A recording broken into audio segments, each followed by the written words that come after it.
We begin now with a scare at a local high school this morning, and Matthew Torres is live at Beach High School in Sumner County. And Matthew, a lot of parents worried about what's happening there.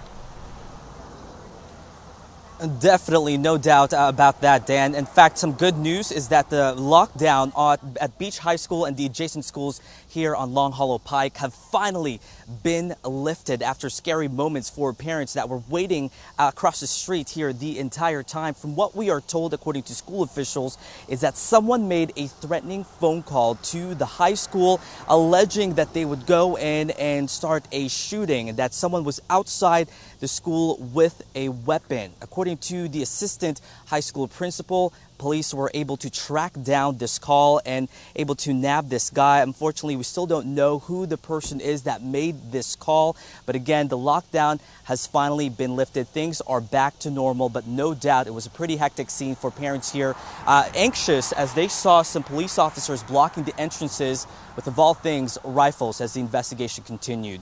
We'll have much more and the very latest coming up on News Channel 5, 4, 5, and 6. For now, reporting live in Hendersonville, I'm Matthew Torres, News Channel 5. Matthew, thank you. And 2 men are dead after a plane crash this morning in Portland. It actually happened last night, and federal investigators are now meeting with local police as they work to learn what exactly happened. That plane went down about 8 last night in this field next to the Portland Municipal Airport. Neighbors say the small aircraft clipped a tree before crashing. They came down real low, hit these trees, avoided the power lines, and landed on its wheels. I don't know if they flipped and landed or just because of the top looked like it had been knocked off. So I don't know if it hit the trees and knocked the top off or it flipped and ripped the top off when it landed, but it definitely had some severe damage. NTSB is now on scene beginning its investigation. Police have not yet released the victims' names or where they're from. We'll post that information a little later on NewsChannel5.com. Meanwhile, a death investigation continues this morning after a body was found at a Donaldson playground. Police were called to Lock 2 Park about 6 this morning after a man was found dead near that playground equipment. A passerby spotted the body, called 911. So far, investigators aren't releasing any details of who the victim is or how he died. And just into our newsroom, 8 teams of swiftwater search and rescue teams are deploying today from the State Emergency Operations Center and heading to southeastern Texas.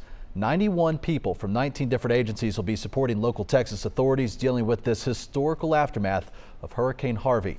Don Champion shows us the floodwaters still rising. Torrential rains and flash floods submerged Port Arthur, Texas Wednesday morning as Tropical Storm Harvey slammed ashore. Every highway is closed, so we can't get out anymore. We can't evacuate.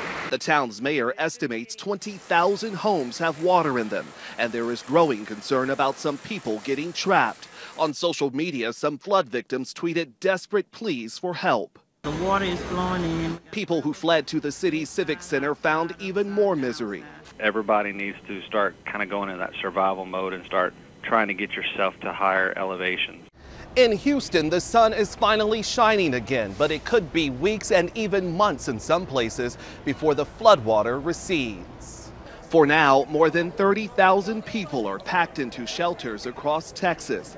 Michelle Lavin and her family had no cots to sleep on when they arrived at the city's main shelter, which was operating at double capacity. Houston wasn't prepared. The government wasn't prepared. The mayor wasn't prepared. 2 more mega shelters are now open, and officials say additional supplies are arriving daily. The federal government is in this for the long haul. We will continue to support the people of Texas. After 2 landfalls in less than a week and record-shattering rainfall, Harvey is finally starting to lose some steam. Don Champion, CBS News, Houston. And many of you have been asking how you can help make an impact. News Channel 5 is partnering with the Community Foundation of Middle Tennessee on a fund to help storm victims. More details on that can be found on our website, newschannel5.com. And country music star Chris Young was one of the first to step up days ago and pledge money for flooded out families. He had no idea at the time that this was already in the works. A prestigious invitation to join the Grand Ole Opry. Vince Gill was presenting the singer with gold and platinum certifications on stage and then surprised him to join the elite club in front of a stunned crowd at the Grand Ole Opry House. Chris gained his fame after winning the reality TV talent show Nashville Star about 10 years ago. Murfreesboro native will be officially inducted come October.